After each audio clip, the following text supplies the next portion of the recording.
ඊළඟට ගරු Gajendrakumar Ponnambalam මන්තුමා ඔබතුමාට විනාඩි 10 කාලයක් තිබෙනවා 10 minutes. I thank you, Honorable Presiding Member. So, today I rise to take part in this adjournment motion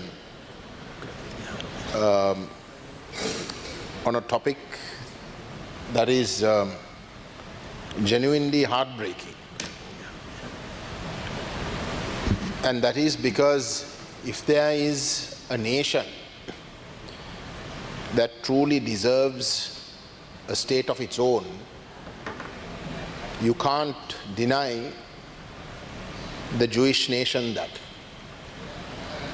As a nation that has faced genocide to an extent that the term became recognized in our legal jurisprudence is something that cannot be denied.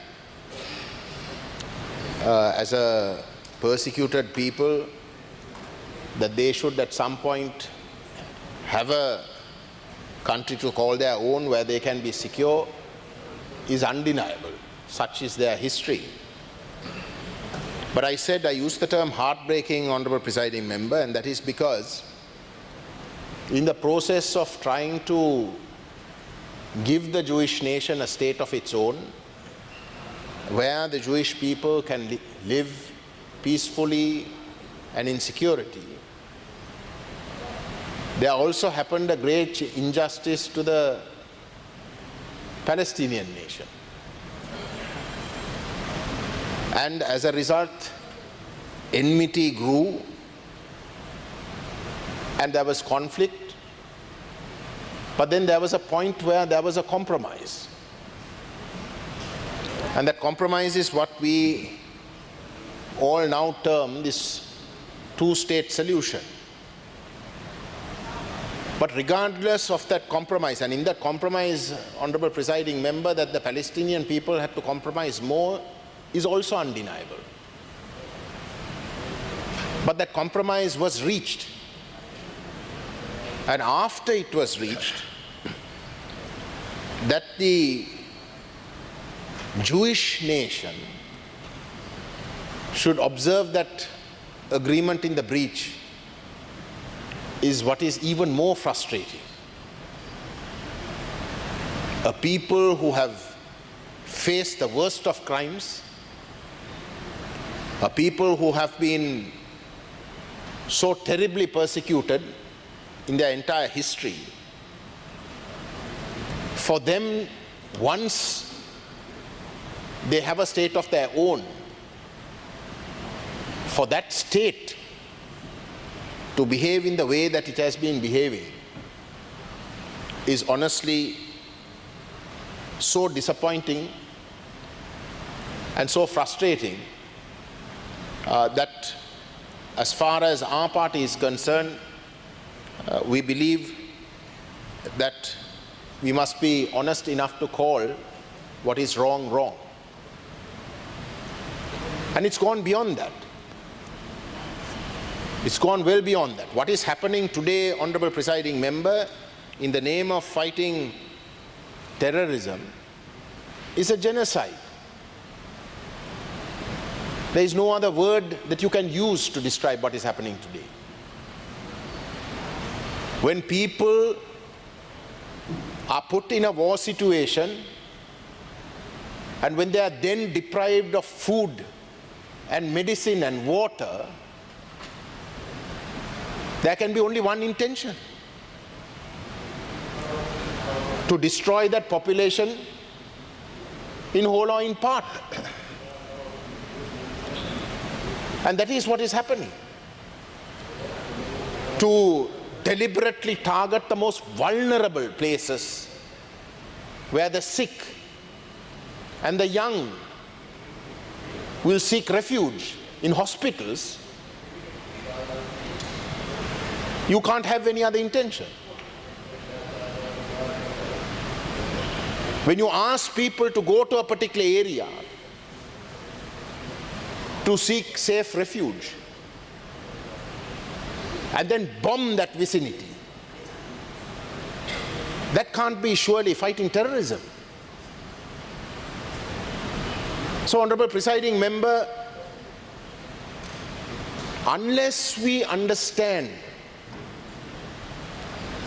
that there are root causes to this conflict, and for as long as we don't find solutions to those root causes, there will be actions taken by the aggrieved party to in some way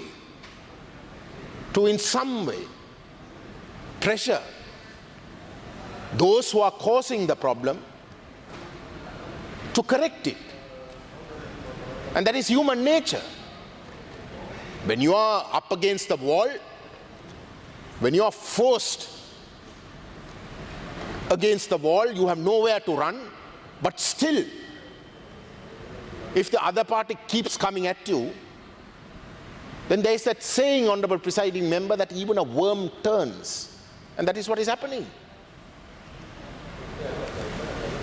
So the Tamil National People's Front are quite clear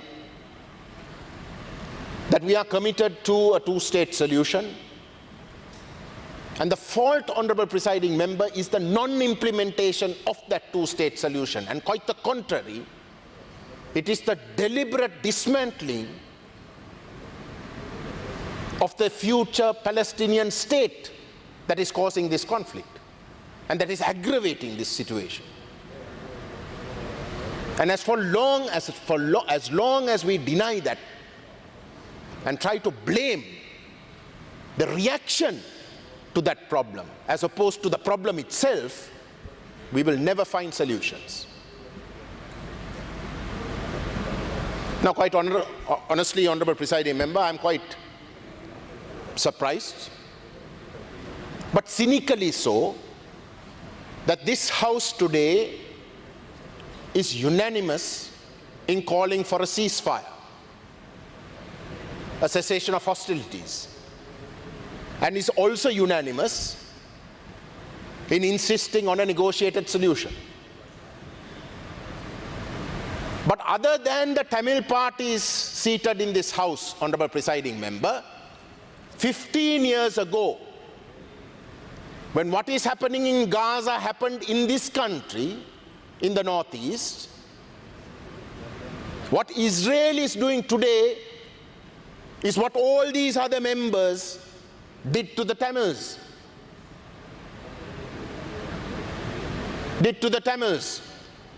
When there were over 400,000 civilians, food and medicine was only sent to 70,000.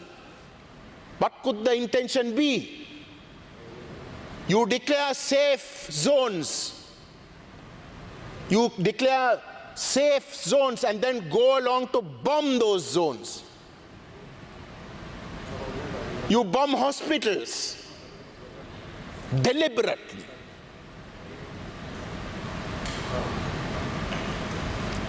So that those same people 15 years later, when they see a conflict happening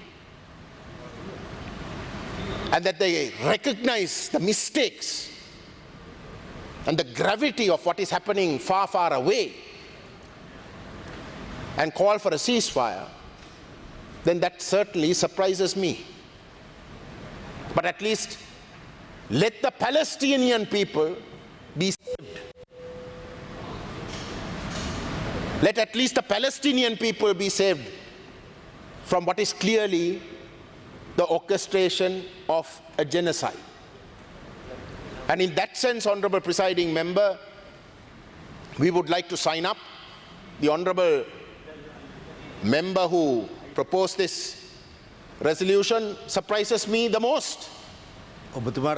Surprises me the most. But what is not surprising is that in that resolution, if you look at the resolution, a big part of it, 90% of it, was self-interest.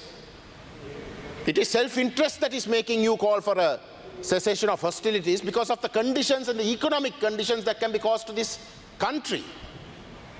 Not so much because of the mayhem and the loss of life and the carnage that is happening in Israel and in Gaza. And it is accordingly, Honourable Presiding Member, that we would like to record that the Tamil people are consistent, no matter which party they belong to, but the Tamil people are consistent. We are not against the state of Israel, quite the contrary. We believe that the Jewish nation requires a state.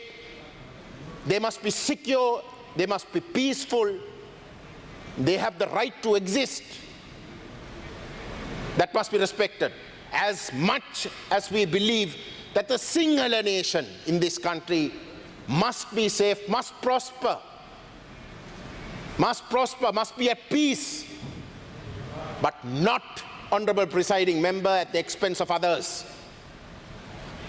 You cannot prosper by trampling the rights of others.